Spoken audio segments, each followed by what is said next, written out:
You are now tuned into Shotgun Sports USA. Powered by Winchester. Recorded in the U.S. and streaming all over the world. We talk to shotgun shooters from all disciplines, championship-winning coaches, gun clubs, world-class target setters, vendors, and industry-leading companies that fuel the sport. If you are into clay target sports, you are at the right place for insider information from some of the best in the world every single week. Remember to subscribe to our podcast, leave us a review, and connect with us on social media. You can also catch our episodes on shotgunsportsusa.com. Being a brand name in the clay target industry, Rick Hemingway has said, "Have you ever noticed almost all major sporting events are being run by Pro-Matic traps?" Think about that statement for a minute. He's right, and you may want to consider that before making your next purchase. Rick is the largest Pro-Matic dealer specializing in individual and commercial trap sales. Rick provides skeet, trap, 5-stamp, and sporting clays, designs, installs, and service. He also offers accessories such as solar panels, wireless release systems, as well as the hottest item on the market, the Claybot by Renair Products. Visit www.backwoodsquailclub.com or give him a call at 843-546-1466. The Double D Foundation, launched by Daniel Defense Executive Vice President Cindy Daniel, is a product of a vision. Like all charitable organizations, the Double D Foundation has a purpose: to protect the Second Amendment by growing the number of Americans involved in shooting sports who understand the fundamentals of firearm safety and who share the core belief that the Second Amendment defends the rest. For more information, visit thedoubledfoundation.org. Castellani shooting vests are manufactured in Italy and internationally recognized by elite shooters as the most popular, lightweight shooting vests on the market. Castellani vests are especially known for their Italian styling and superior craftsmanship and quality, making them a vest of choice for all shooting disciplines. Ultimate Shooting Accessories is the exclusive supplier of Castellani vests in the United States. Visit ultimateshootingaccessories.com for more information and to place your order.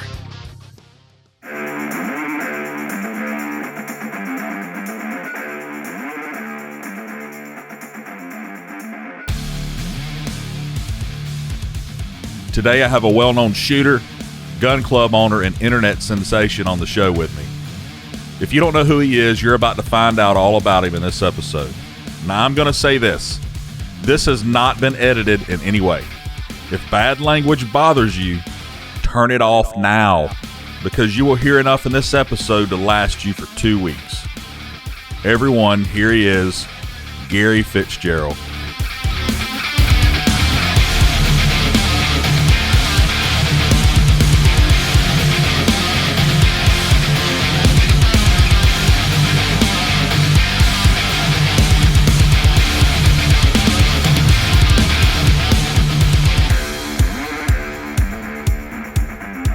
Gary, welcome to the show. Well, thanks for having me. Really appreciate you taking the time to give me a call here. We haven't talked on the podcast in a long time, and I guess the main reason is probably because I never know what you're going to say, and I don't want to be here editing this thing for 4 days. So, nah, hell, fuck it. Just go for it. I've had some people on here before that will tell it just like it is. And I figured, well, why stop? Let's get someone on here that doesn't mind ruffling feathers and telling their side of the sport.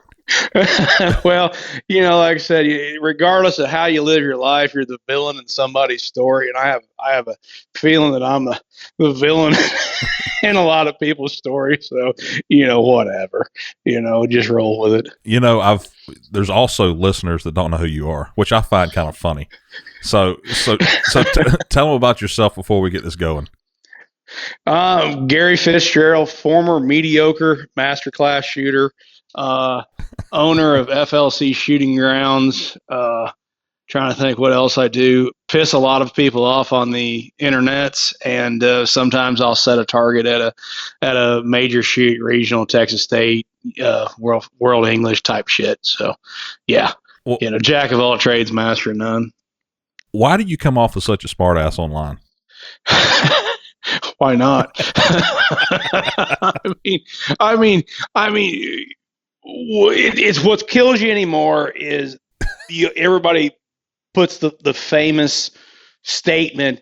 I remember back in the days when people, before the internet, everybody respected each other, kind of stuff. I also remember the time back in the days when people didn't say stupid shit and that every opinion was valid. And when somebody comes across that you can just tell is going to be easily offended, it's almost your duty to offend them. Yeah. Yeah. Like you know what's going to bother them, so you're going to go ahead and do it. Yeah, you can see somebody that's coming across that apparently think, it's like he was giving Jesus a break and took his time on the cross because he's just that pious, and he's going to come in with this statement, and then you just know if you just tap him a little bit, he's going to lose it. Yeah. And you're like, well, I'm gonna poke the bear here and see what happens. Yeah. It's horrible. It's a character flaw. So how does it normally turn out for you?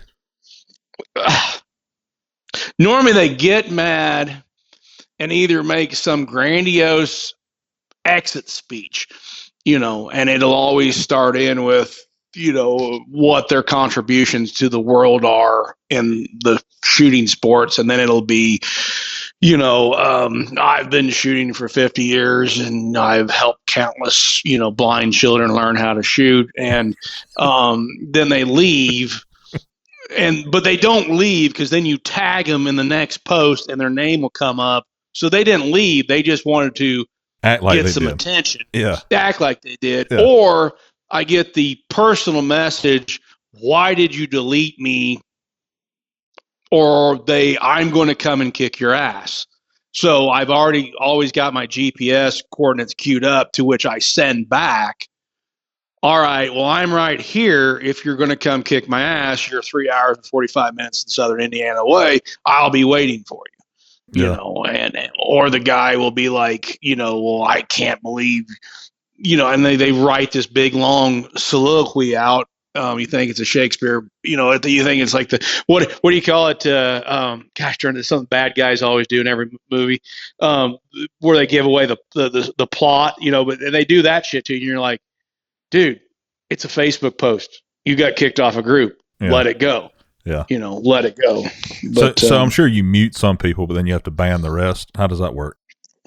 Well, the muting is always there is no rule.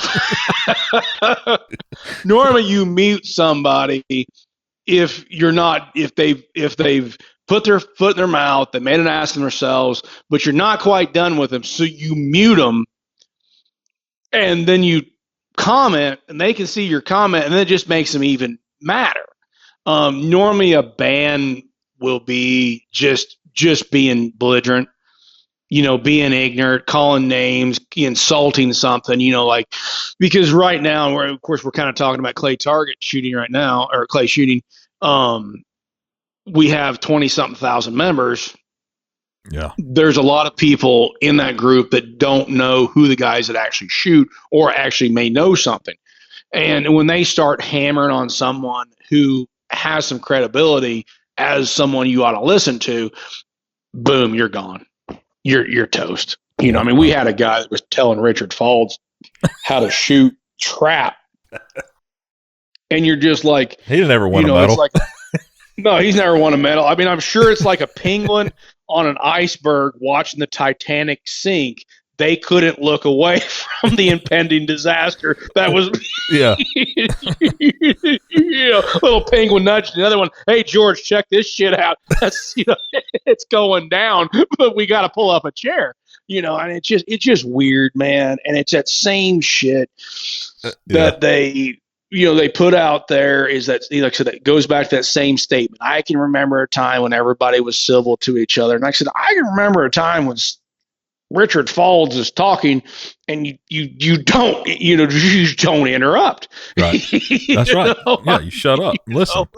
Yeah, you shut up. That's right. I mean, the guy's got a little talent, you know. I mean, a little bit, but you're just like you're telling this guy how to shoot. But of course, in every one of these groups, like Ed Solomons, I talked about this earlier this year when we were doing our, Corona Black Plague Instagram streams, but or whatever you call those things. I mean, it's just funny. You lose the credibility of the page because no one, it's like, wants to comment because if, Anthony Matarese or Zach or Derek makes a comment, there's going to be 12 guys that know a dude that has a Mossberg or a, whatever that kicks every guy ass that owns a brand X of a nice gun, and they give up with it. But then again, you got pricks like me whose delight in screwing with these people,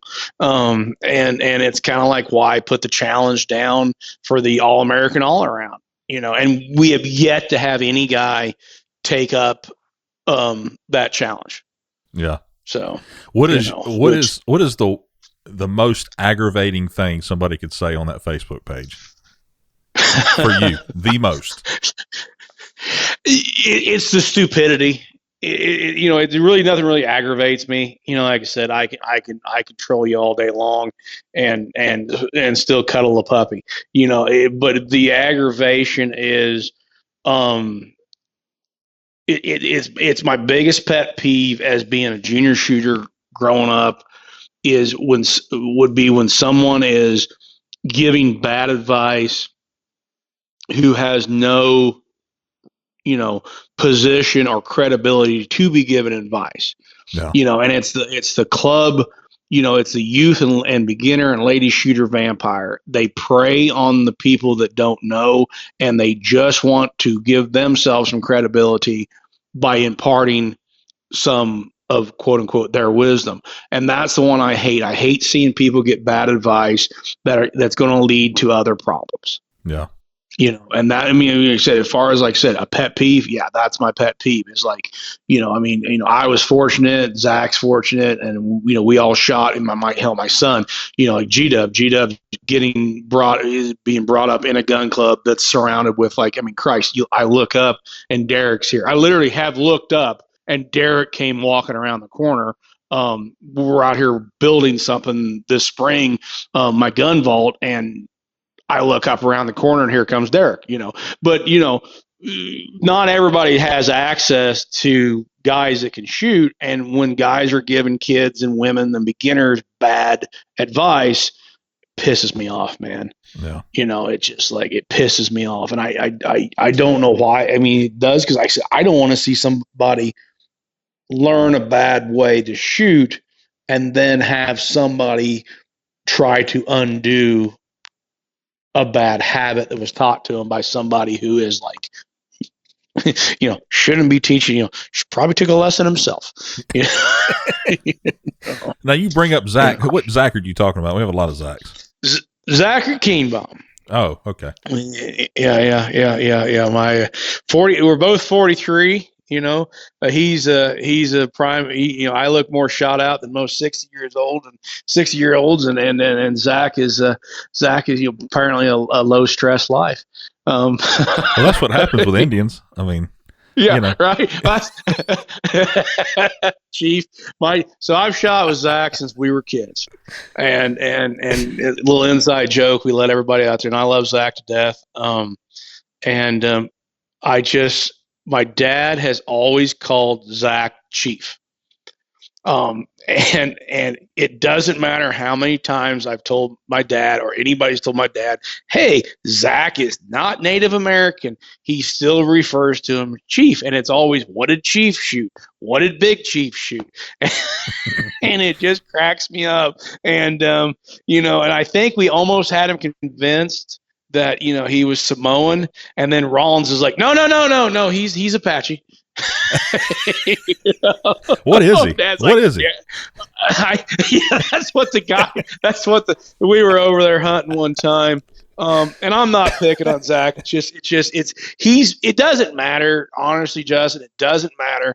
Zach is going to be mad at me for any period of time. It's normally lasts for a week. So I just go ahead and says, we're goose hunting over in Southern Illinois on Carlisle Lake.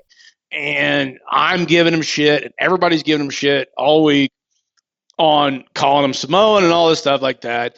And finally, the poor guide is completely like engrossed in what's going on, and he finally says, like, damn it, what the hell are you?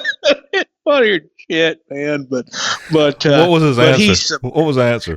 He gave his lineage, and I mean, basically, I Googled National Geographic, showed him Easter Island, and held it up by his head. Like, he's Samoan. I mean, just leave it be. So, to just say he's Samoan. But I love the guy to death. Hell of a shot, 2-time back-to-back national champion. He's up here at FLC any given time. I thought you had to be a citizen to win that, though. yeah, that's it. You know how angry he is when this is going to come out. He's like, why you got to? Of course, it'll be the same question. Why you got to be such a dick? Yeah. Oh yeah. I hear it all the time. Why you got to be such a dick? She's an asshole. Dude, the dude is a good. Rick said he's been friends with that son of a bitch for a long time. Like I said, him and Dez come up at FLC. I mean, we got the brass door, which if you get to come to the Coon Pecker, you'll get to enjoy that cuisine. But he's a huge fan of Steve's down there at Carrollton, Illinois, the brass door. And he just absolutely he loves their pork chops. They got good ribeyes. And I mean, we go, like I said, like, hey, man, let's go someplace else tonight. He's like, no. There's still stuff we can eat at the brass door. Yeah. So that guy loves it. Before we get talking about any clay shooting, I want to talk about this Coon Pecker Open. First off, where do you get the name? Well, the Coon Pecker Open goes back, like I said, back when shooting was fun and we didn't bitch about everything and demand, frozen towels on every course. There's a local guy, Hillsboro, Illinois. The guy's name was Pat Bowler. And Pat Bowler had Prairie Chicken Sporting Clays. And he was a promoter. This dude was in charge of a boxing match. He was literally the White Don King. And for the younger guys, Don King is the black dude with the crazy hair that was a fight promoter, Mike Tyson, and so on and so forth. So now we brought him up to speed. And anyway, we're still talking about Zach. Yeah, right. Zach knows who Don King is. But so anyway, Pat Bowler, Prairie Chicken Sporting Clays. He had a sporting clay course, and you pick at strawberries. I mean, he had a pigeon ring and so on and so forth. So Pat's always doing something. They were coon guys, coon hunters and trappers. And, they always were doing, coon dog trials and stuff like that. And he had collected all of these coon. It's called a baculum. This is me trying to be articulate and be scientific. Yeah. A coon's penis has a bone in it. It is called a baculum. The old moonshiners and hillbillies would take this coon baculum, coon pecker, and they would sharpen it to a toothpick. So it was kind of those rural American things. And anyway, he had collected just bushels of these coon bones, and he called his shoot the Coon Pecker Open. And everybody that participated in the Coon Pecker Open got a coon dick. I mean, that was your door prize. Hey, thanks for coming. Here's a coon dick. But everybody around here would guy in a tuxedo with a silver tray. Coon dick, sir? Why, thank you. But so anyway, I was mouthing off to somebody on Facebook about something, and I blurt out the Coon Pecker Open, whatever, and it starts taking a life of its own. And I'm like, well, hey, fuck it. Let's just do another Coon Pecker Open. And I called up, one of his kids. I called up Jesse, and I said, hey, Jesse, I'm going to do this. I said, can we do this? Is your dad okay with this? My God, that's a great idea. But that was all when I started bagging on Subgauge. And I was making fun of people for gaming the system and making master and sub gauge, and like, oh, bullshit, we're going to do the major gauge. Yeah. Which turned out to be a thing. So we had the Coonpecker Open featuring major gauge. And I'll explain to everybody what major gauge is. Major gauge was a 50 bird and a 25 bird American field sporting event where you can shoot anything you want. I don't give a shit. We could throw you, and only thing I said, you can't shoot anything bigger than number 2 shot, and you can't shoot anything less than 3 1/4 ounce and a quarter pigeon load. Mm-hmm. Okay. We threw really far targets in these side events for the major gauge. And I'm like, well, this is just a joke. I really don't care, because we overlaid it with a 12 gauge extreme challenge, which you can shoot a regular 12 gauge, at 80 yard Batus and 90 yard, whatever crap, big belly crossers. And people showed up with 10 gauges to shoot sporting clays. And then we went into the Coonpecker. And then you get in this mindset, well, we need to throw a bunch of events because that's what people want. And I said, you know what? Screw that. We're not going to do that. We're going to have a fun shoot where people hang out. And then I went on with the Coonpecker. And what we did, Justin, is we threw 50 bird American field sporting. Yep. We threw 2 100 bird main events coupled with the major gauge shit. So you had, 200, 50, 50, 300, 325 targets. This year it'll be 375, I believe, because CZ was gracious enough to donate some pump guns. So we're going to have a pump gun event, because I was busting on the pump gun guys that, win everything.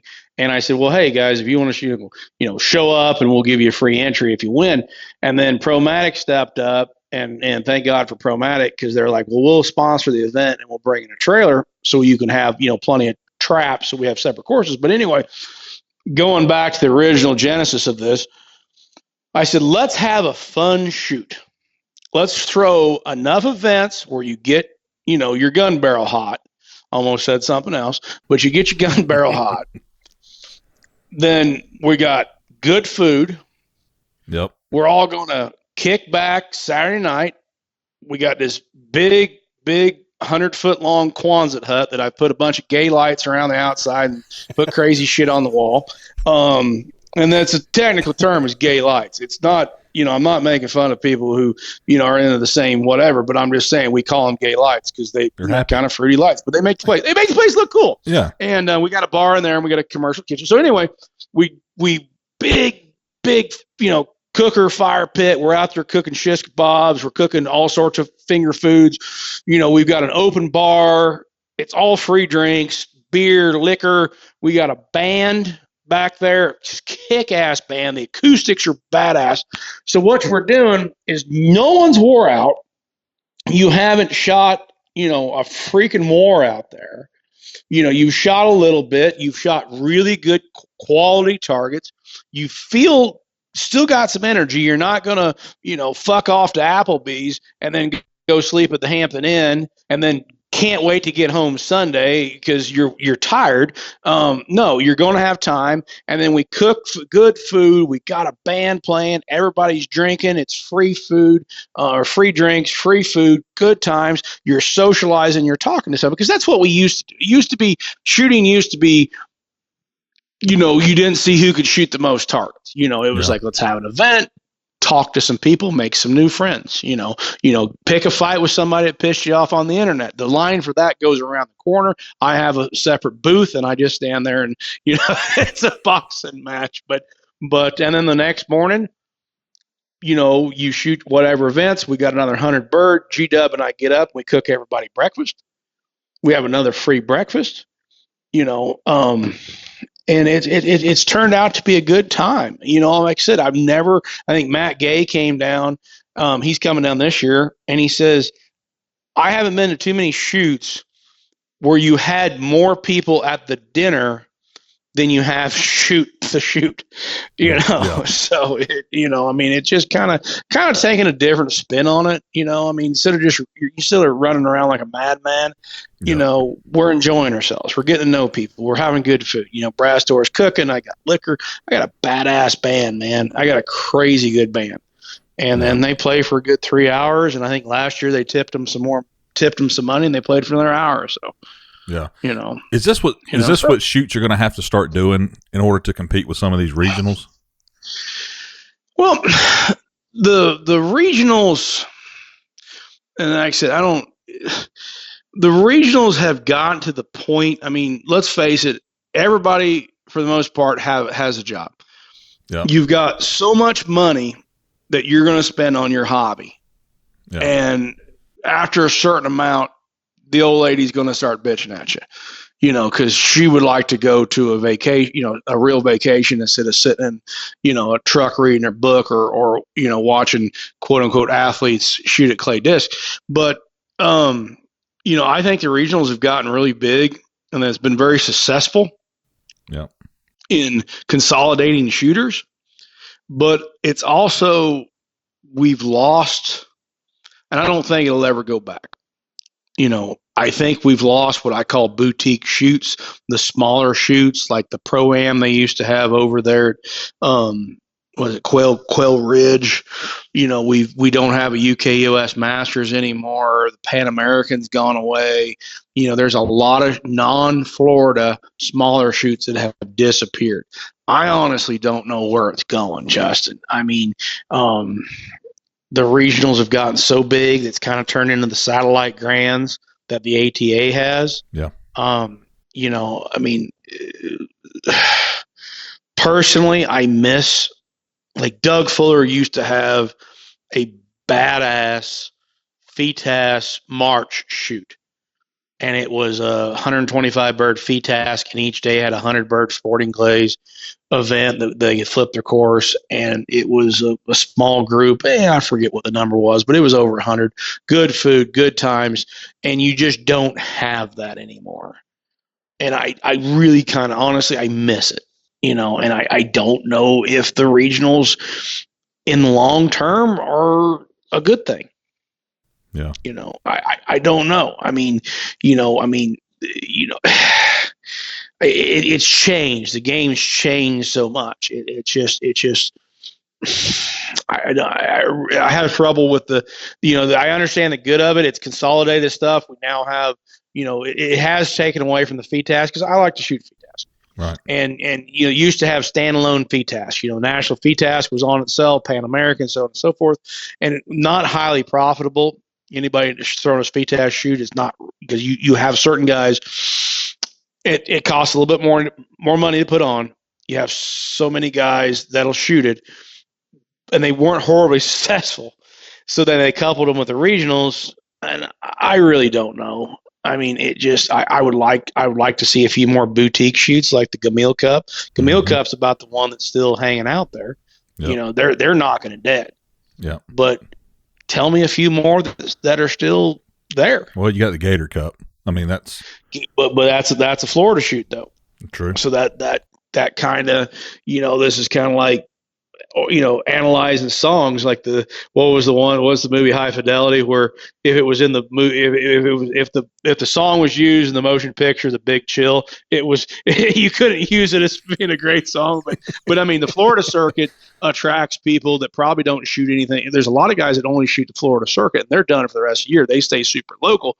I mean, the Florida charm of getting out of the cold north and shoot, that packs them in. Now, granted, they do a great job at the Gator Cup. I mean, that is just a flawlessly run shoot. And then, but like I said, getting out of the cold wet weather, you almost could put an outer's try a hand trap in the backyard and get somebody to show up for it to get out of the Midwest. So. Yeah, yeah. Do you think the target difficulty is something that seems to be a topic in conversation at shoots and even on the internet? I mean, constantly. You got recreation shooters, and then you have competition shooters, right? So how do you make these tournaments fun for everyone at all skill levels? Well, I mean, that's kind of once again, the change in the game, and it's not really been a change for the better. Yeah. This is one of those questions, target difficulty. Once again, kind of how do you approach that? We lose the essence of it's a competition when you start worrying about what is the appropriate difficulty. It is a competition. We forget that shit real quick. Whatever you shoot, it's how you rank. Okay. If you want to shoot a high score and shoot a vanity score, in my opinion, you probably shouldn't be going to a regional or a national championship.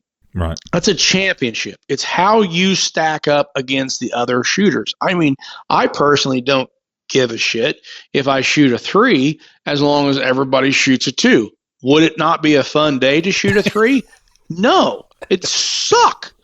I've got a couple hundred straights in my thing that are registered. Those were good days, but if you're there to compete, does score really matter? Right. And that goes both ways. It can be super easy and you got to hit them all. It can be super hard and you win with a 67. But we've got a mindset, and this is where I lose fans or clients. We've got this weird mindset, Justin, where,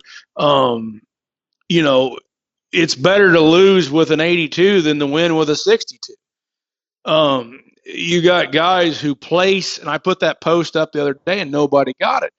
If you go to Club X and they throw decent targets and you're in C class and you shoot a 62 and you finish in 10th place, and then you go to Club Y and you are in C class and you shoot an 82 and you finish in 10th place in the same NSCA style tournament, what's the difference? Right. You still finish 10th. Yeah. It's a competition. You are in that class and they have placing because it's a fucking competition. But we lose it, and I call it a vanity score. These guys want to shoot a vanity score because it makes them feel good. But what pisses me off, and the hypocrisy of this shit, is I'm going to guess that the same guys that are worried about their vanity score, shooting a certain score to make them feel good, are the same guys that have criticized the trophy generation. Well, these kids are getting a trophy for doing well at soccer. Well, Jesus, for the Lord, whatever, you're doing the same thing. You're doing the same thing. You're wanting to be awarded a score so you feel good. Guess what? You're a snowflake. Yeah. Now like, I can't believe you call me a snowflake. No, you are.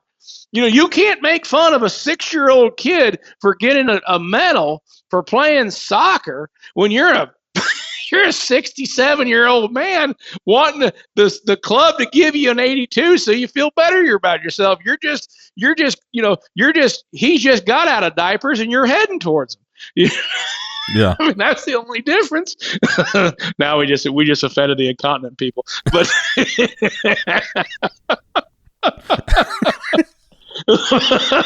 I mean, the good thing about this is anybody that's listened to it around this immediate area, they know how I was raised with my father, and my father was brutally honest and brutally blunt. So you can't ever get mad at me if you know my dad. But it's true. It's true. And it seems like the loudest people that keep dicking with this target difficulty question are the guys that want to shoot that score that makes them feel good. Now, I get it. No one wants to be kicked in the teeth every day. There is a difference between stupid hard and creatively challenging. Yeah. Okay. Or, challenging you creatively. Most guys haven't put the work in. I do it all the time. Like I said, I have 7 years. We're at 7 years with this club. We do about 6-7 tournaments a year. So you got 50 traps out there. You're setting 350 different targets in the course of a year.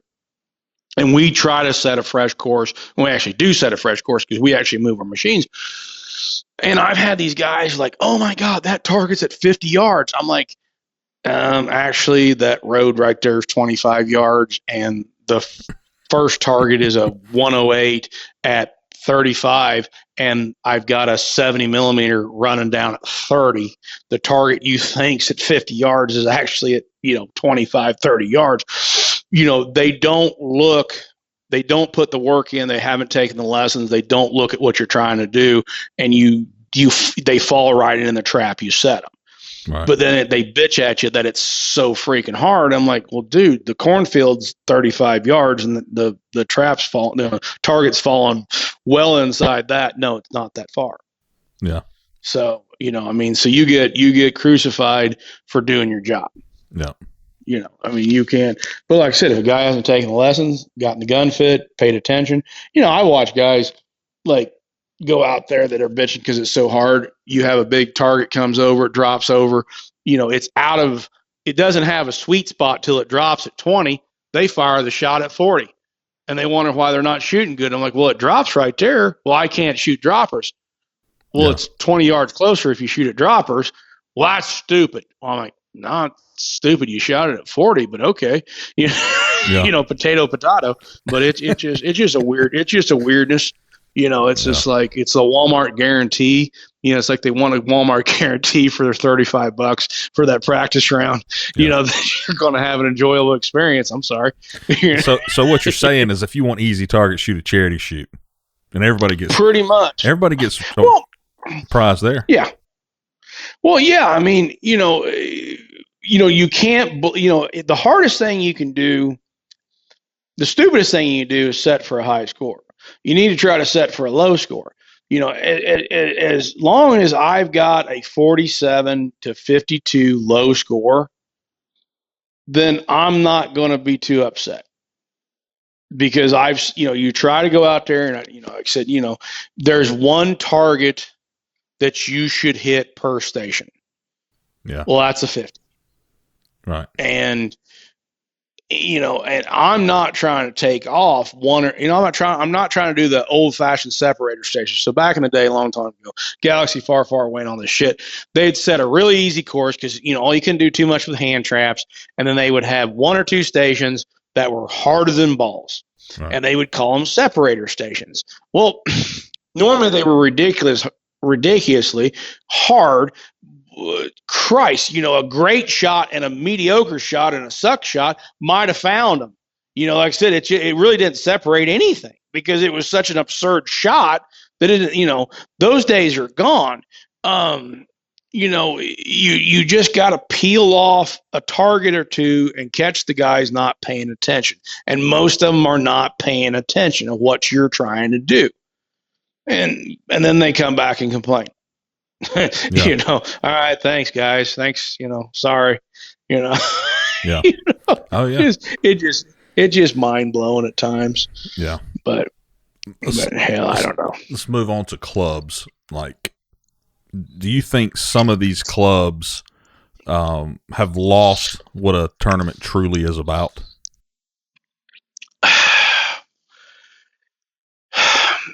When you're in the gun club business, and I can't, like I said, shit, what do I know? I've been at 7 years, grew up in the game. As far as lost, I don't think it's them. I think it's, it's in this, first of all, you got to realize this is entertainment. Yeah. It's a competition, but it's also entertainment. We're trying to do what makes the people happy. You want them to come back. You're trying to provide stuff for it. When we started the game, you were lucky if there was a bottle of water, there was a dirty water jug on the course. Now you're complaining about because there was no Fiji water out there, and my pomegranate was a little too hard. I don't know, that's exaggerating, but I don't know. I mean, as far as the clubs are trying to do the best they can to keep people coming back. Yeah. And you're in, and as far as what they lost, I don't know, Justin. Everybody's just trying to make a buck, and they're trying to keep in business, and they're trying to keep people come back. come back. You can't make everybody happy.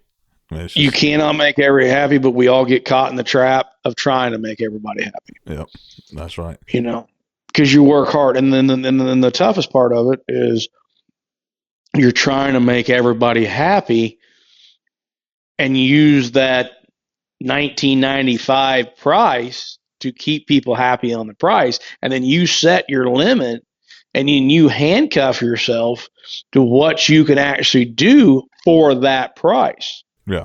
And that's the double-edged sword.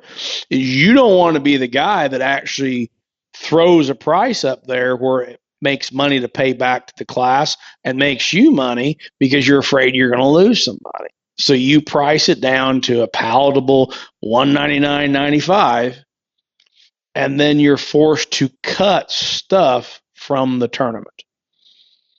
And it gets, everybody is talking about price here lately. It's about the shells are priced too high, and all this stuff's priced too high, but everything has a cost at the same time. Well, I mean, okay, here, let's go ahead and piss off some more people. There's nothing that brings the Communist Manifesto out any quicker than when somebody's hobby they love goes up in price. And everybody starts saying, well, you're making too much money. The manufacturers are making too much money. The clubs are making too much money. We need to keep these costs, we need to keep the cost affordable for everybody. Mm-hmm. No, there ain't no we got to do nothing. It is the invisible hand in the market. Like I said, there's a lot of things I like to do that keep going up, and I'm sorry, but shooting is expensive. I want to see everybody shoot. But once again, compared to golf, some guy goes to the pawn shop, gets a pair of $100 clubs and a sleeve of balls and pays a minimum fee. Dude can golf pretty cheap. Yeah. You can't go out there and buy a shotgun, a case of shotgun shells, and everything else is just one. The shot between the shotgun shells and the targets, it's one use. It is an expensive game, right? But as far as everybody that keeps complaining about the cost of the club or cost of the game, and the cost to the club, needs to get an inflation calculator, go back and look back at what we were paying for shells 20, 30 years ago, throw that inflation calculator, and you'll find out real quick that ammo is actually cheaper now. Okay, I kind of prepared for this question. In 1985-86, the retail price of double A's was like $50 or $55, and that was suggested retail price, and everybody was buying them cheaper. Right. You go look at what the suggested retail price of a double A is right now, and I think it's around $90. Okay, $50 in 1985 is $140 right now. In 1992, we were paying $20 for a box of 59 millimeters. Pre-Biden prices, before everybody started gouging, we're paying $11.99 for a box of 50. Shells, for the most part, have not kept up with inflation, so that's cheaper. Right. Okay, yep. That part of it. Clay targets, we buy them all the time. I think we're around $11, $12. They've gone up more in the last 3 years than they have in the last probably 10 years. If I remember right, there was a price drop maybe 15 years ago. You'd have to ask Josh Taylor about that. What has increased the cost associated with sporting clays or any gun game is labor. We're paying our minimum wage in Illinois is $11 an hour. That's what we're paying for a bare minimum. Everything else is associated. The hotels have gone up, gas has gone up, cars have gone up, but people to drop money on that gun, those Pilas, that, crew cab, air conditioned, North Star Ranger, the Yeti cooler, and all that shit is a drop of the hat. But if you say, oh, well, hey, I need $45 for a round of sporting clays, they damn near fall apart and have a heart attack right there. Well, we're doing all we can, but you still got to make a profit. Those lights don't cap on. They don't keep throwing targets while I'm throwing them on goodwill and charity. Right. That's so, right. One day maybe UNICEF will get in the clay target business. Until then, cost's going to go up. Yeah. So, do you have a large turnout of youth shooters at your place, Gary? We're actually going to start pushing the youth guys. We up until the first. We'll always have them in the spring and early summer. There's 2 good teams around here, and sometimes 3 good teams.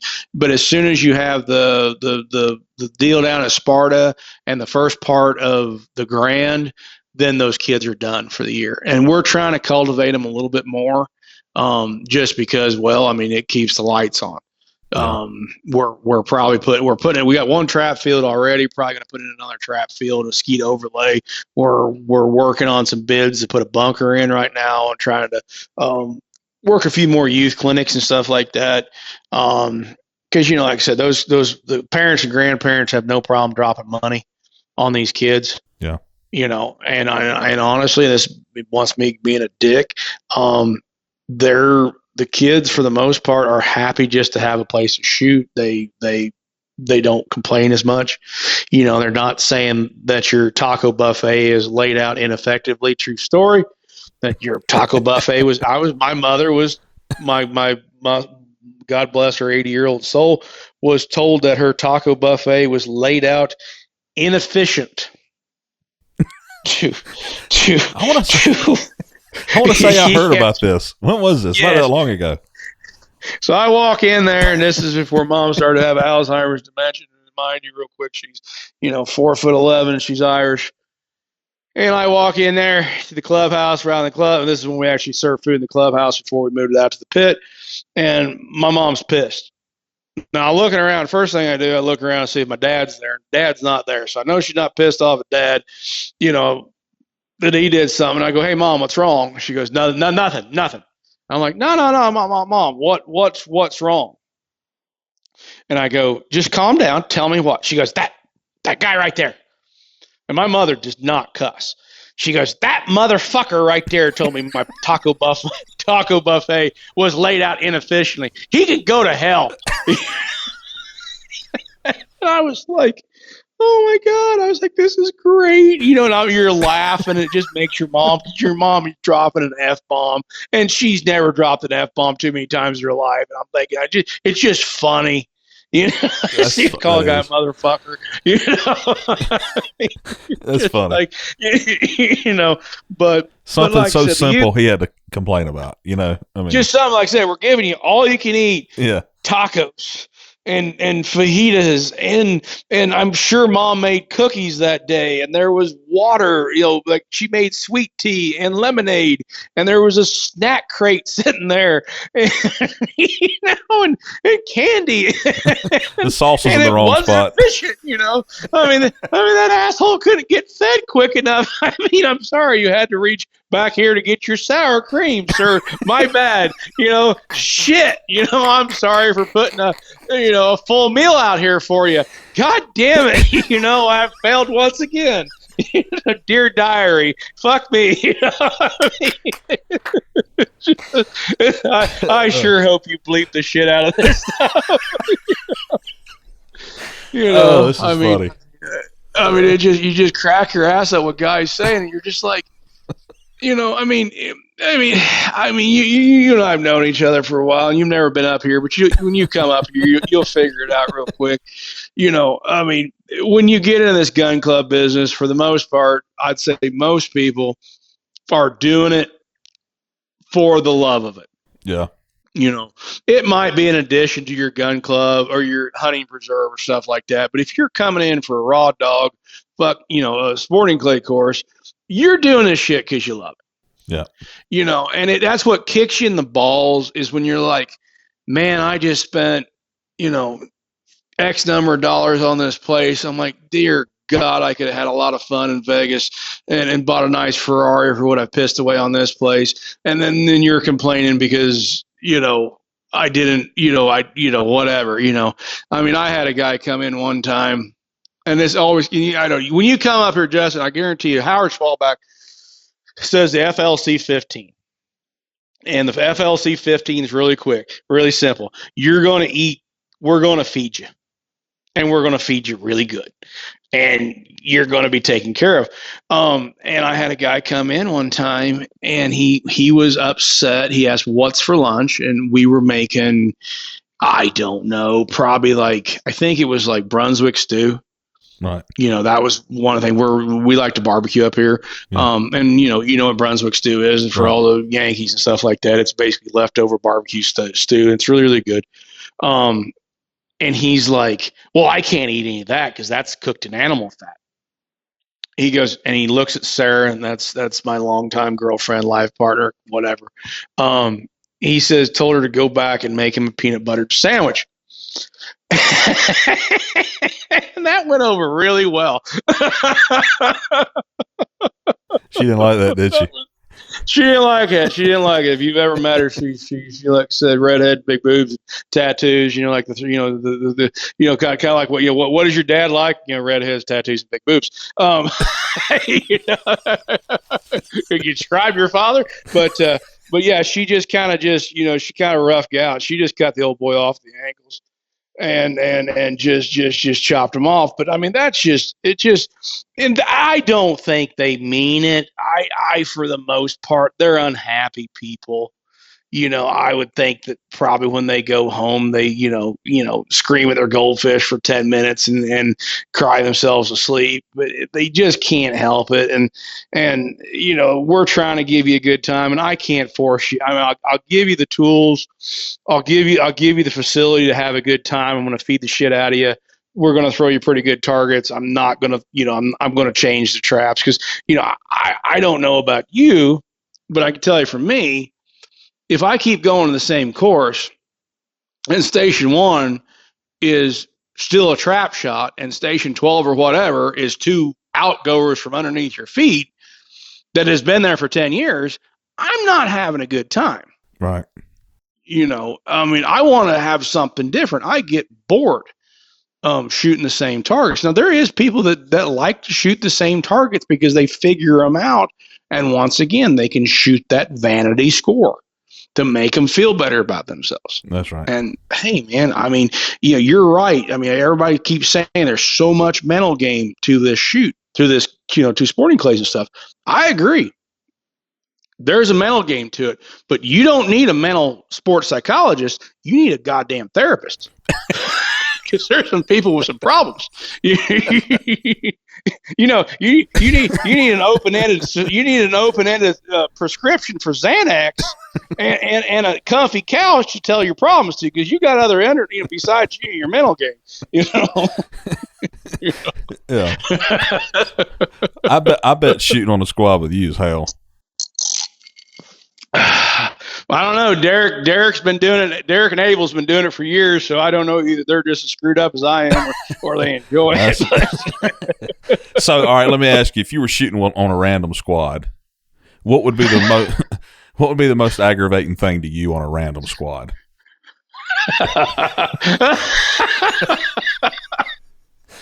I don't know. I mean, normally when things start getting weird, I start zoning out. I start playing on my phone and starting a Facebook fight to entertain me.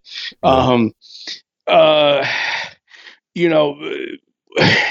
The guys that take forever. Yeah. The guys that are trying to coach each other, and just the bad manners, the bad etiquette. That's one of the ones that pisses me off on a random squad. I mean, I'm really glad you learned the, Nazi salute to follow the target, but, get behind me, man. I mean, high flight flyer, someplace else other than in my vision. I don't know how many times, you just like, man, I can see that hand.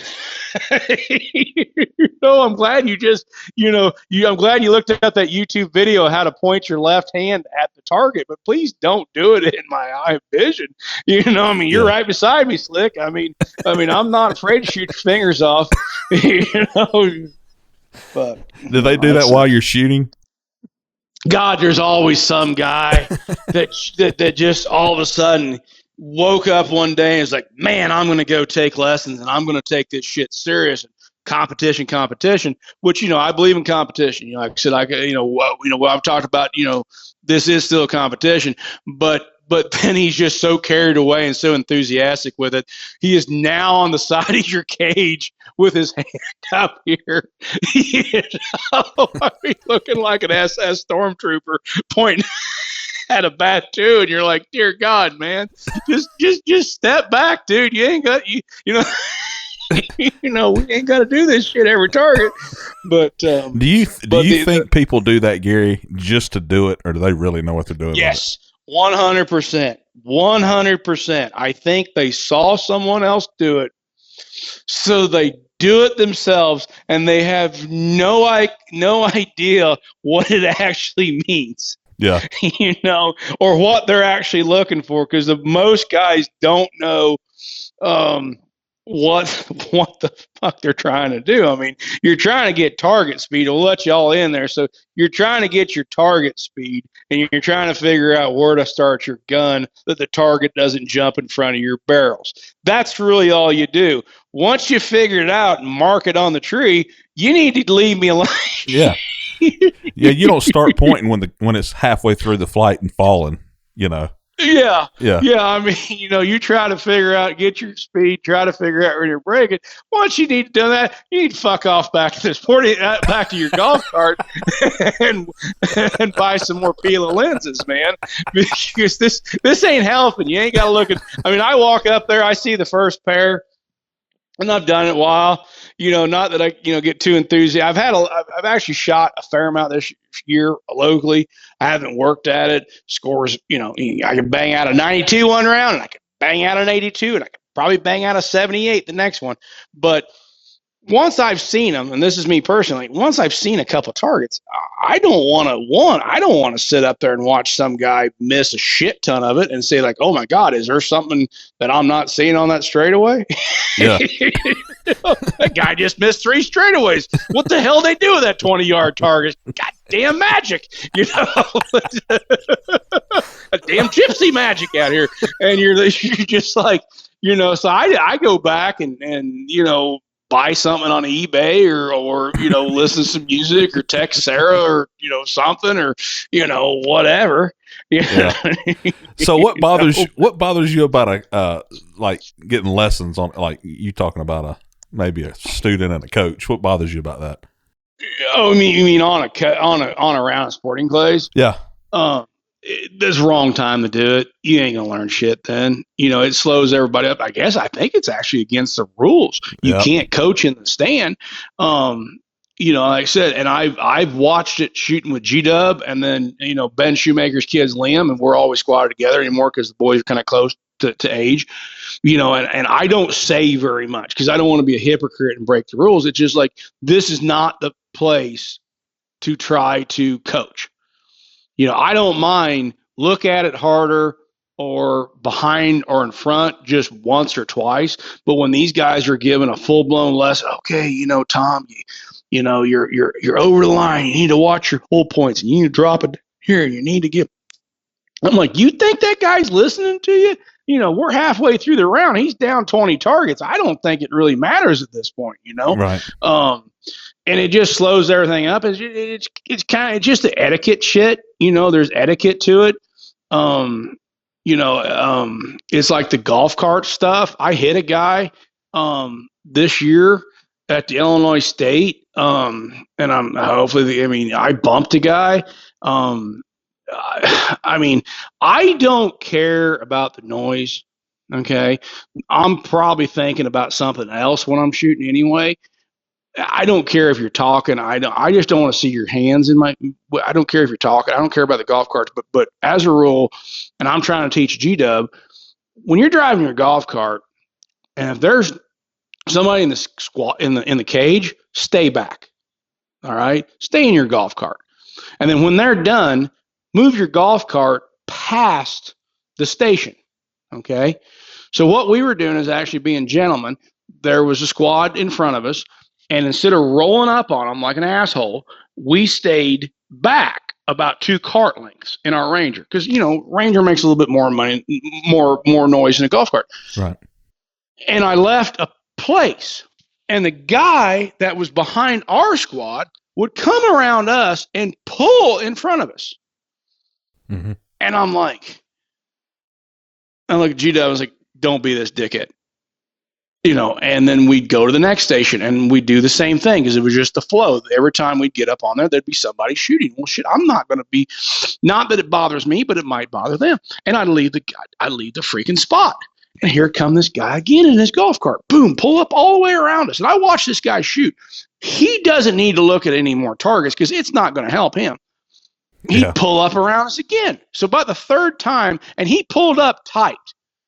He damn near parallel parked that son of a bitch. And finally, I just looked at G-Dub. I said, I want to hit him. He goes, really? I go, yeah. He goes, go for it, Dad. And I pulled that Polaris out, and I hit that guy right in the ass end with that brush guard and moved him. And I just kept moving him, and I went around him. And I said, oh, I'm so sorry, sir. And he didn't do it again. But it's like, why would you do that? Right. It wasn't hot. You clearly didn't give a shit about the other guys shooting in front of you. And what did it gain you? But there's just this really etiquette weird thing. It's like either you pull. Pat Liskey actually was one of the guys that pointed it out. He said, always pull past the station. Always pull past the station if you can. You don't pull up on them. And it's like the same way on 5-stand. How many times you shot 5-stand and you're still shooting and you're maybe the fourth or fifth shooter and the guys are already walking as you're shooting?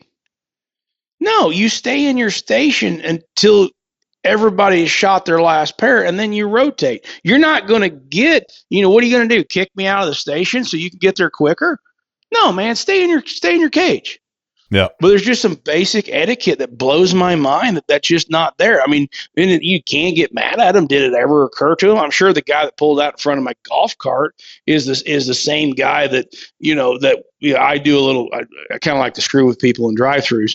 I'll get in a drive-thru waiting at McDonald's, and then I'll let my foot off the brake and roll forward maybe 2 inches, and then I'll look behind me, and the guy behind you will roll forward 2 or 3 inches. It's a great social experiment. Try it sometime. It blows your mind. Everybody does it. And that's pretty much where I figure that's the guy in McDonald's. Like I said, he could get a little closer, so he got a little closer. But I just don't understand. It's just like there's manners involved in this shit. I mean, I'm a dick, but at least I got some manners. Yeah. Maybe I don't know. Maybe I don't. Shit, I don't know. All right. So one of the big topics I think on this podcast is going to be cheating, right? Yeah. And you know how to fix it. And I want to hear how you fix this. No, I don't know how to fix it. I've got a suggestion on how to fix it. Suggestion then. Something. I've never been a guy like, oh, this is the only way. Here's the deal.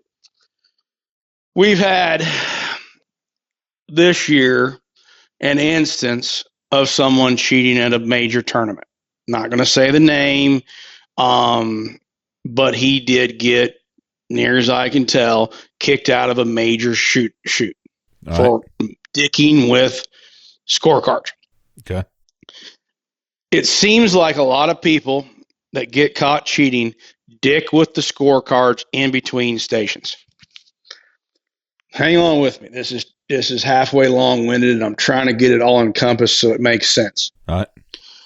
Going back to the costs of a shoot, what is the weakest point of any shoot out there, time and time again, is referees. Right. Okay? Yep. A referee doesn't prevent cheating. There's no, it never prevents cheating because you've got a kid, for the most part. Now, the guys at Nationals are pretty good. But for the most part, you got a kid who is getting paid $100, $150 a day who isn't a shooter. And this is the first time he's probably seen a shotgun. Probably was trained that morning. And he doesn't know the difference between a wad, a chip, or whatever. Half the time he's looking at the squad to see if if the person hit the target. Right. So it's a false sense of security that referee is going to do anything but make a line or make a zero. Okay.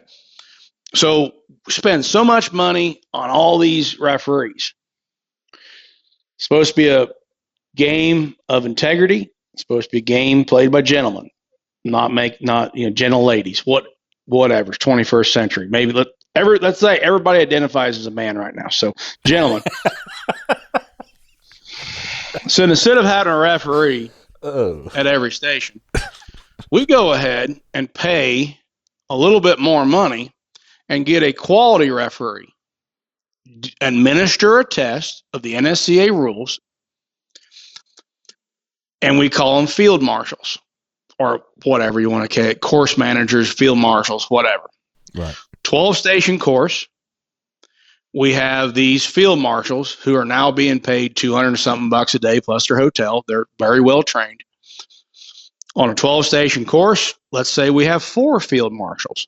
So instead of spending $150 times 12, we're now spending $200 a day times 4. If anybody wants to get a calculator out for the slow people in the room, that's less. We've got a better trained referee. These 4 field marshals, course marshals, are in charge of 3 stations apiece. So one will be in charge of 1 through 3, 4 through 6, so on and so forth. They watch those 3 stations. That's all they do. They watch those 3 stations. We now have a squad of 6 men, 6 people. We do a random squad, just like the World English or World FETASC. Random squad. The only thing is you can request 1 squad mate. So you can't load a squad up of all your buddies. You have to pick. Okay?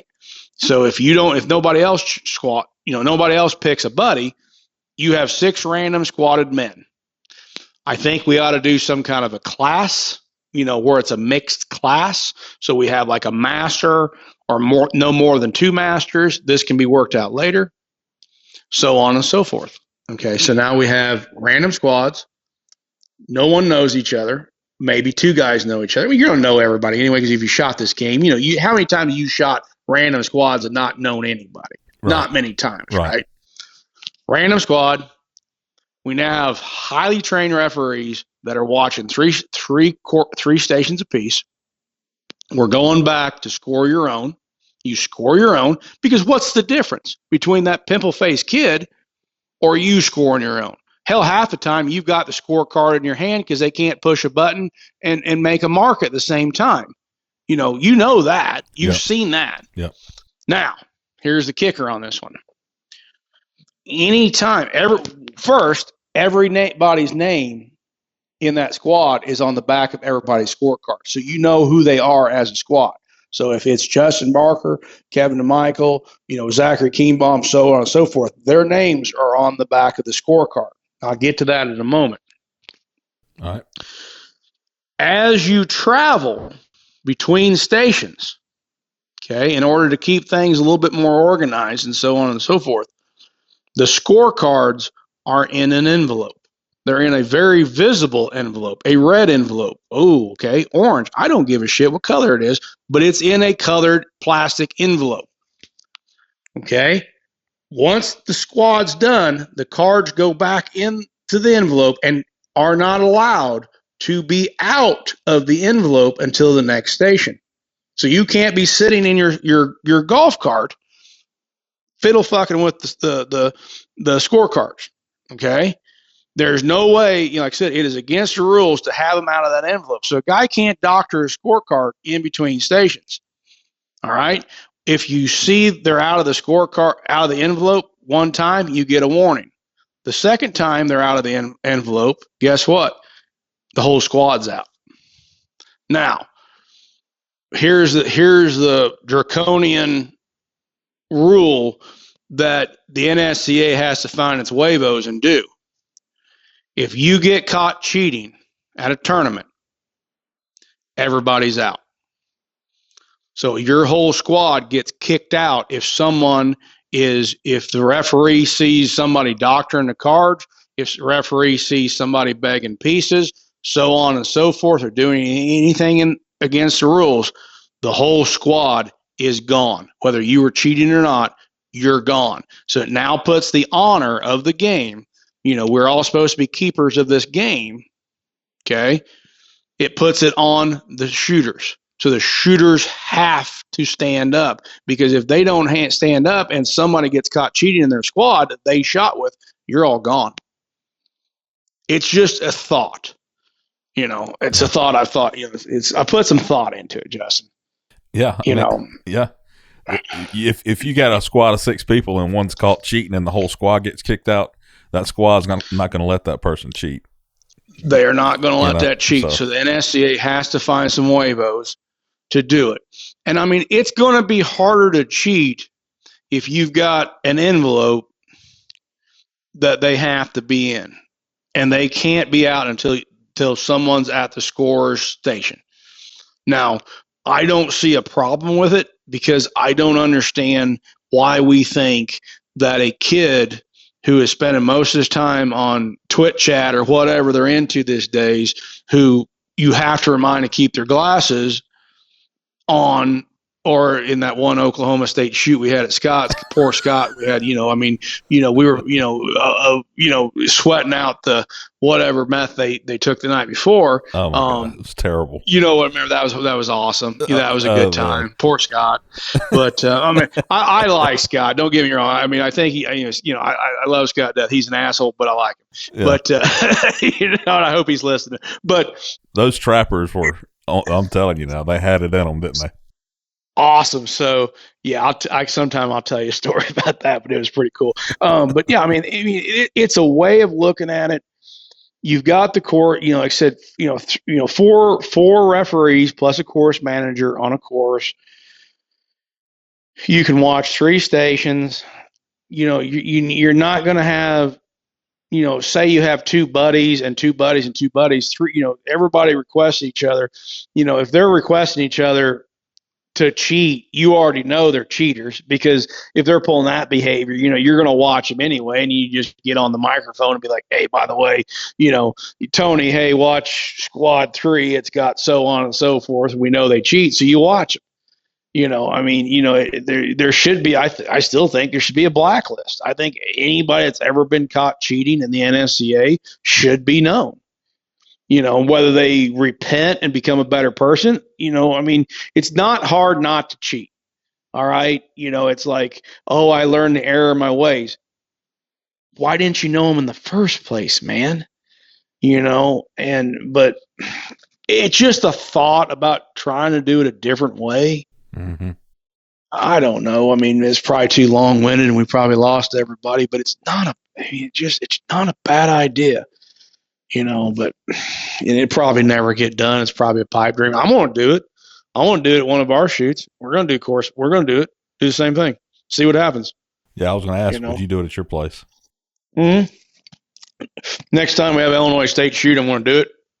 I mean, there's, you got everybody else can pull targets on the sub gauge, but on their own, we can trust them to do that.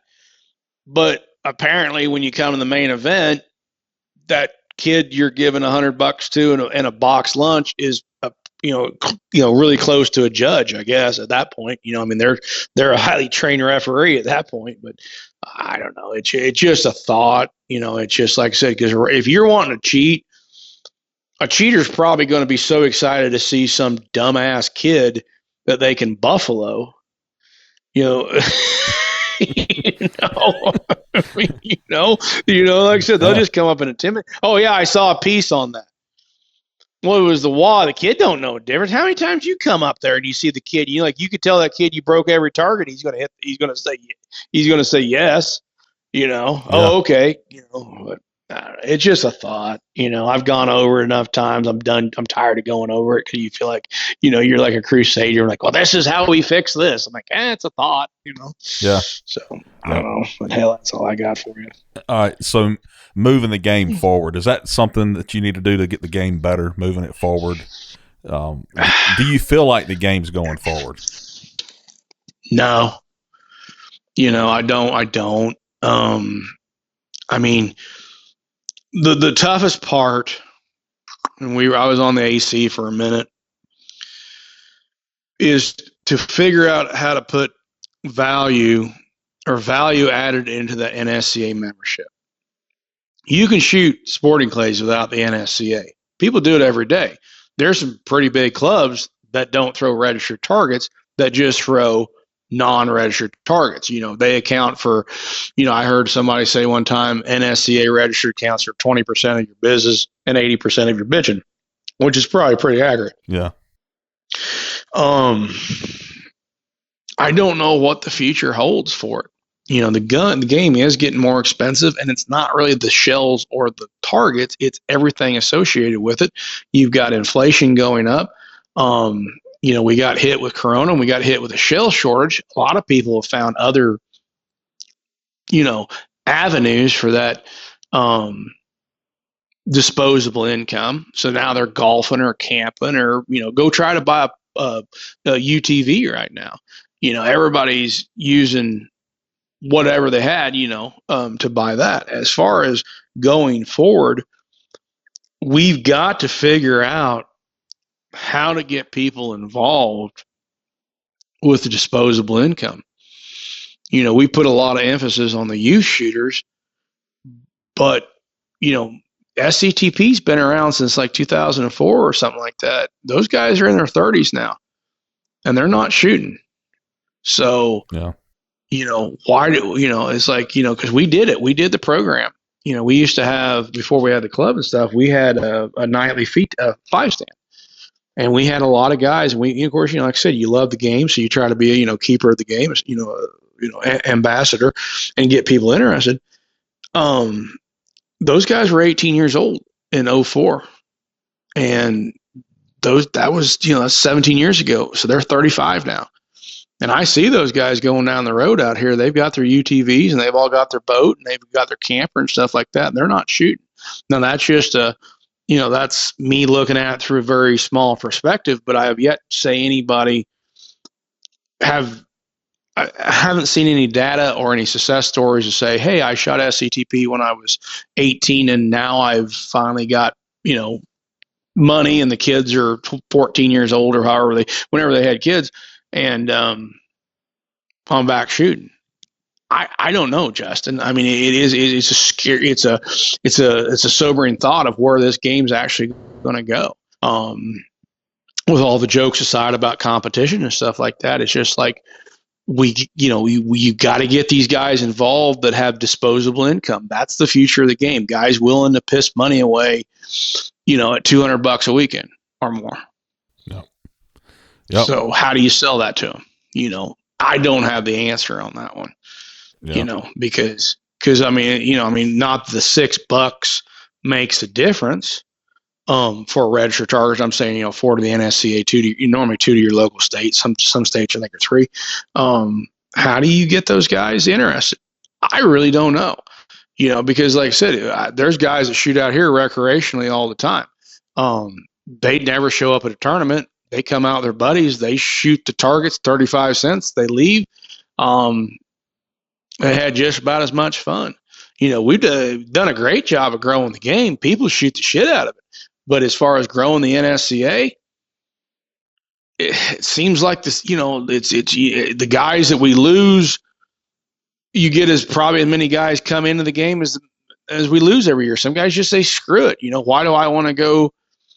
There's no reward for me.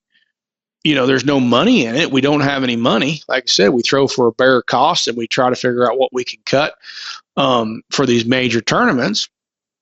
So when a guy does shoot good, he doesn't get anything. Most people want to get something for their money spent.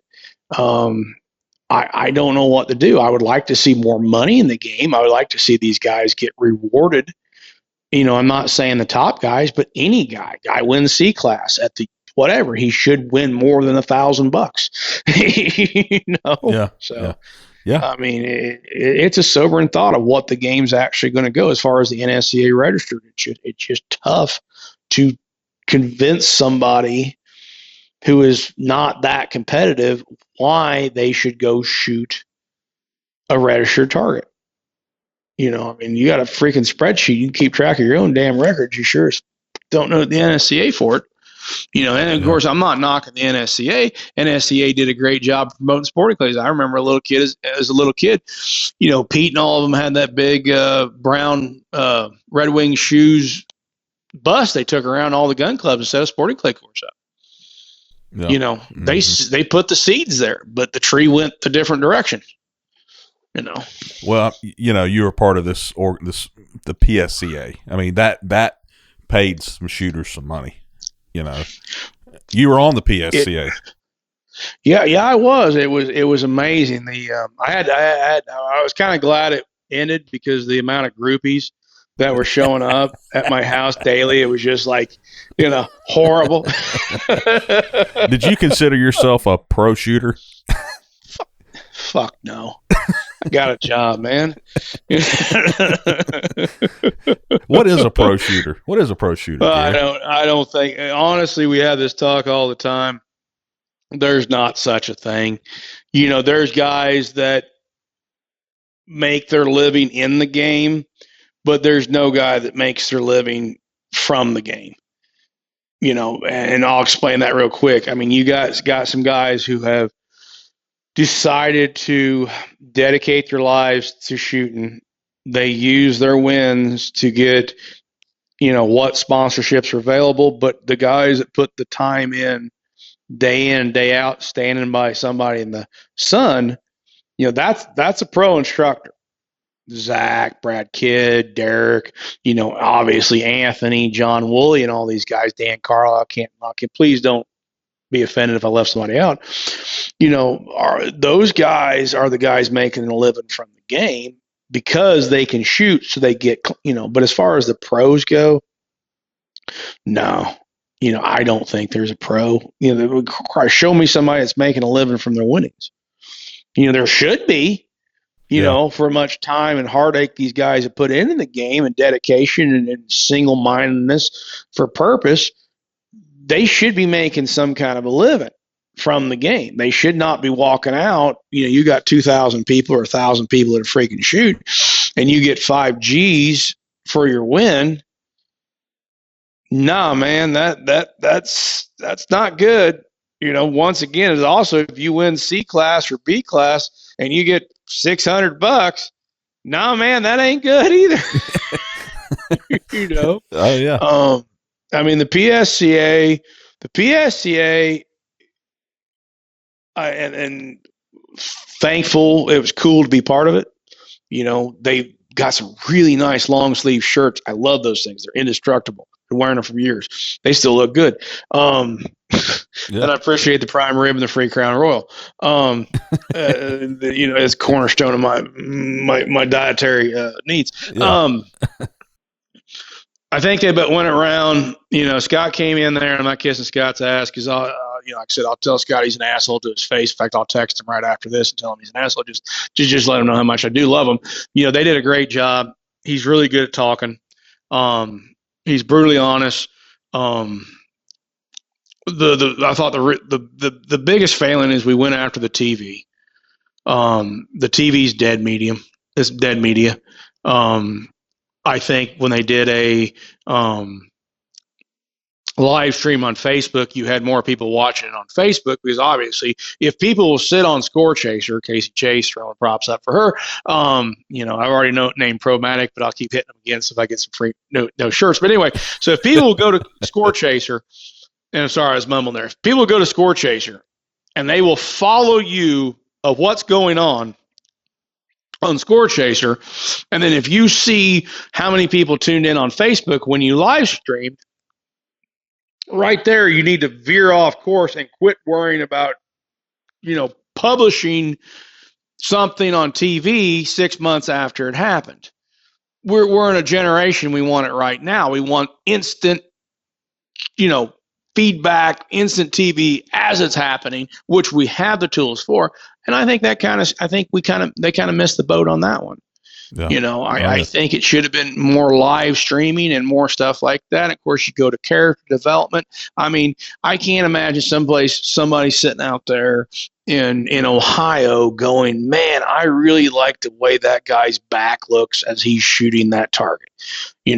I'm really rooting for David Radulovic. He seems like he has a really nice back. No, you're not watching that shit because the shooting's boring for the most part. I mean, it's cool if you know the people. There was no character development. There was no one for anybody to identify, So, and you can't build that in 16 or 18 minutes of actually live TV, however long you actually have footage, minus the commercials. We never developed them. there are some very interesting people. If you mic them up and let them forget they're on TV, and you get some funny shit. Right. Most people, you put them in front of a camera to do an interview, and I don't know if you've all seen, Talladega Nights with, Ricky Bobby going, "Oh, they're going very fast, and I don't know what I do with my hands." When you put them on a spot, most people hate public speaking. You and I don't. Clearly, we don't give a shit. We'll talk to anybody anytime, and 1,000 people. Fuck it, I don't care. Right. But if you mic people up and do a little bit more candid stuff behind the, like whatever, and, develop a show, you develop personalities. And once you develop personalities, you build interest. You build something of, I hate this person, or I see myself in this person, or this is an interesting person, or, some young girl is like, man, I really like Desi, or, some, like, say some guy in Fiji gets a TV for the first time and like, holy Christ, Papa Zach, and they're like, hey, look, Zach, you're one of us, I got you again, Zach. But anyway, that's just an opinion. I just don't think we've developed characters enough to engross people. No.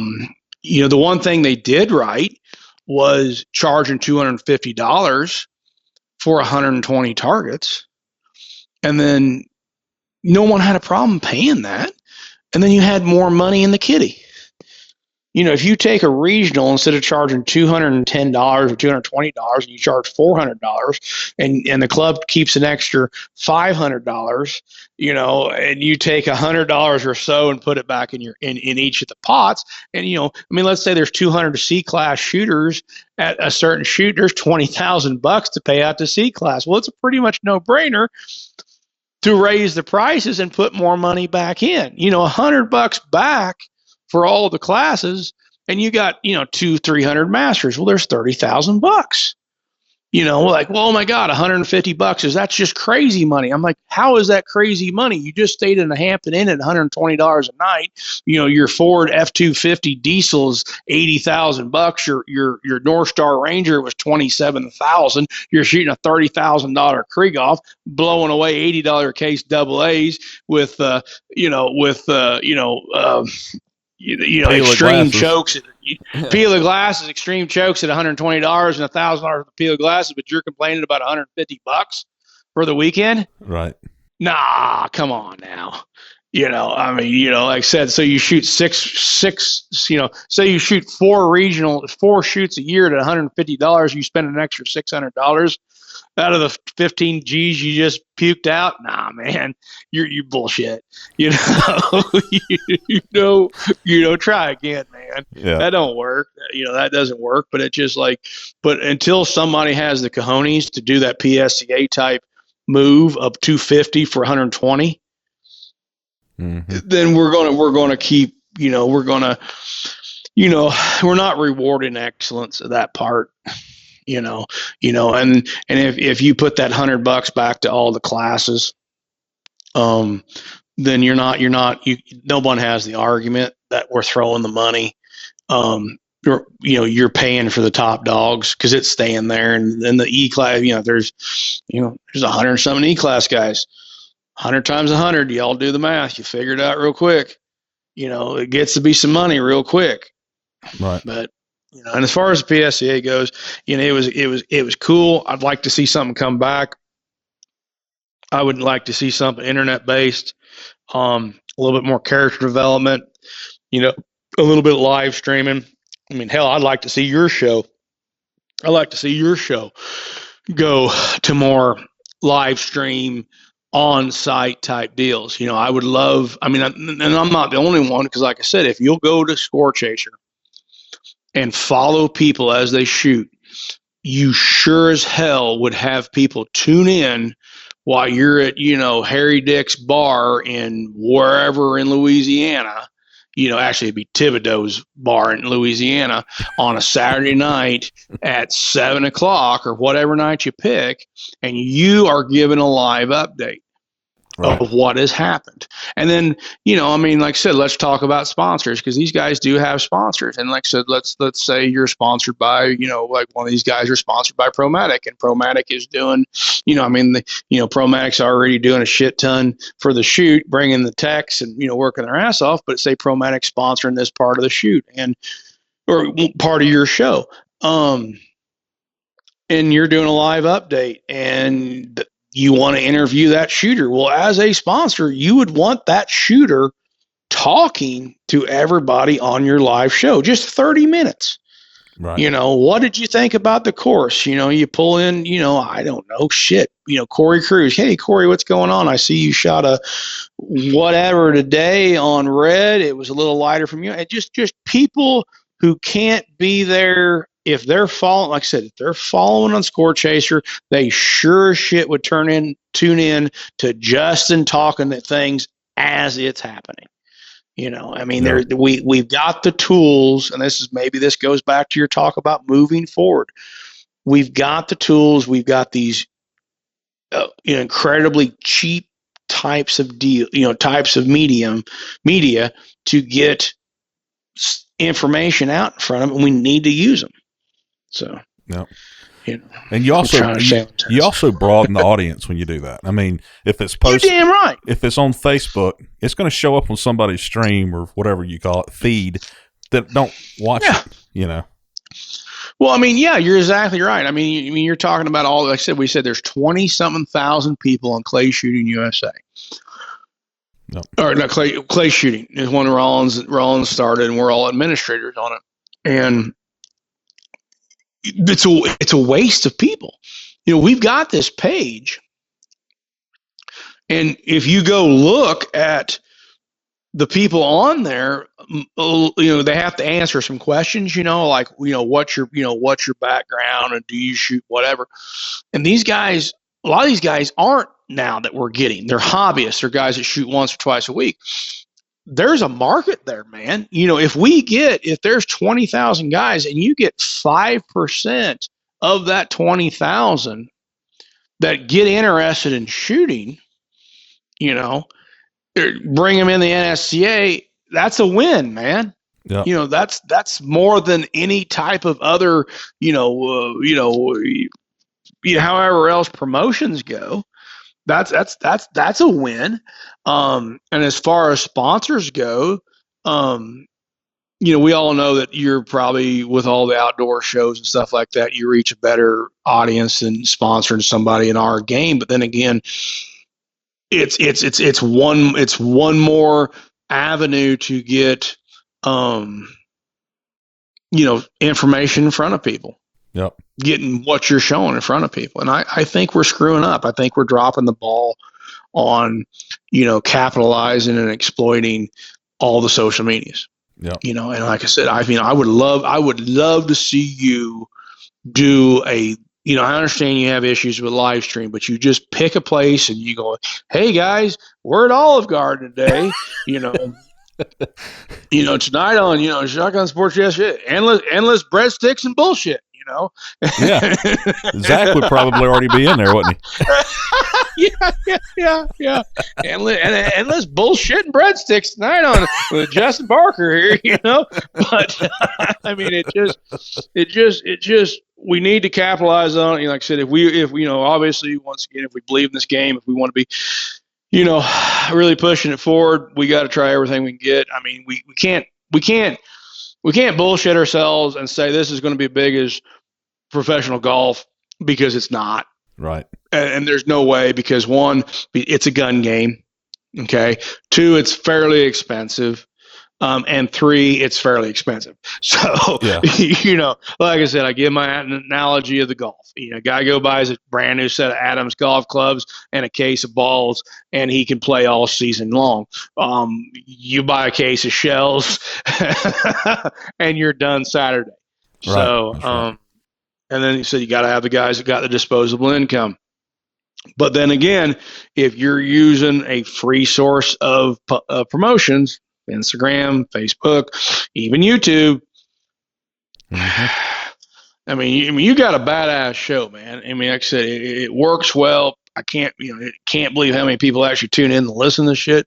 I mean, But yeah, yeah, I'm sure you lost viewership tonight or listenership tonight. But like I said, it is what it is, man. And I ain't got all the answers. Like I said, I just got some freaking opinions, and I'm trying. yeah. It's just like everybody's got these ideas. And they, like I said, everybody thinks they can identify the problems. They don't normally give the solutions, or they bullshit themselves of where we can go with this thing. My opinion, trying to be a realist. I mean, you hand me a sack of horse shit for Christmas, and I don't go looking for a freaking pony in the yard. I try to be a realist on this stuff. We can get better, but I don't think we can ever get as big as some people have dreamed. Right.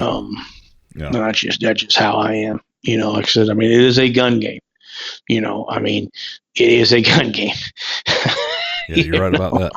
And a lot of people don't like that on the media. No, I mean, even the three gun. I mean, the cowboy action got huge there for a while because all the boomers wanted to, that grew up watching Gunsmoke. I don't know what the numbers are going on cowboy action right now, but like I said, that was a game that was expensive to get into because you had to have 4 guns. I believe you had to have a lever action, medium range, like a pistol caliber lever action, a shotgun, and 2 pistols. People were willing to forgo that stuff because there was the appeal of dressing up like a cowboy. And I don't know where the numbers were on that, but I mean, sporting clays is obviously, I think, probably the pretty high end of the fastest growing of the clay target games until the SCTP and all the youth programs, because everybody has spent money on their kid to shoot. But like I said, there's still a limit of what people are going to spend and throw down a shotgun. Like I told you, we have youth shooters that run hard spring till they hit their pinnacle of these championships, and then mom and dad are paying on the credit card for the rest of the year, and it's time for a little junior to go back to school. Yeah. So, but I just got a good idea. What if we got Tom over at Castellani to make you a vest with rhinestones on it? And you could dress up like a cowboy. I would wear it. You could do that. You can Elvis that shit, man. I was giving David shit about the bear pelt vest, and I understand the appeal of them, but I said, we have a little group text, going on, and I sent a picture. I said, you know what we need to do? Screw the vest, shooters capes. I said, shooters capes, man. Get them in different colors. A lot more room for sponsors. Shit, put some rhinestones, bedazzle that bitch. Just walk up there and right before you shoot, just kick it off.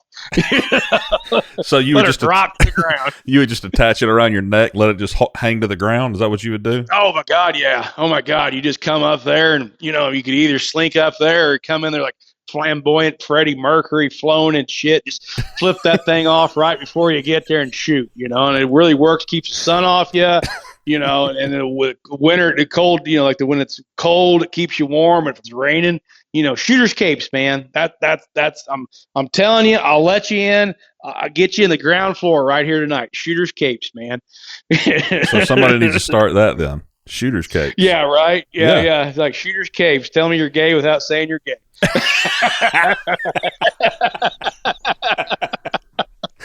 And we just lost that part of the viewership. Shit. What are you drinking tonight, Gary?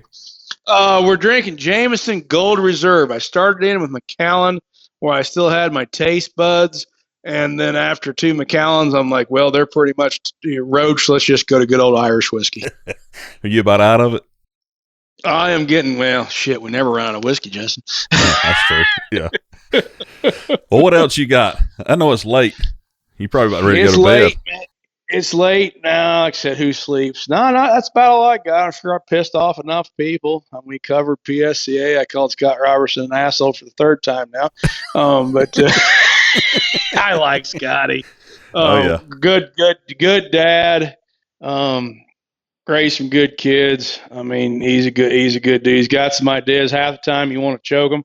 Yeah. Because he is pretty, when he gets an idea, he's going to tell you, why it works. I'm like, all right, man, let's see it, Slick. But, no, man, we're just getting ready for the All-American all-around. And, we're around that 25 number on that. And then we're coon pecker. Nobody signs up for that for the last minute. It's such a fun shoot. It's such an enjoyable shoot. I like it because, one, I'm just not killing myself out there to keep, the sub gauge this and all this shit. You can see everybody. I mean, these are all your friends. I mean, these are guys. I mean, like I said, I've been in this game for 30 years. I mean, you know a lot of people. You don't want to be working your ass off and not looking up. You like to visit with everybody for a little bit. Yeah. So, yeah. But other than that, like I said, we're talking about putting a bunker in. I just put another pigeon ring in. We're working on a bid on the bunker. Like I said, we're just trying to hook up some youth clinics and stuff like that. Derek's wanting to push some dirt. I mean, he's already here anyway, every week or every other week.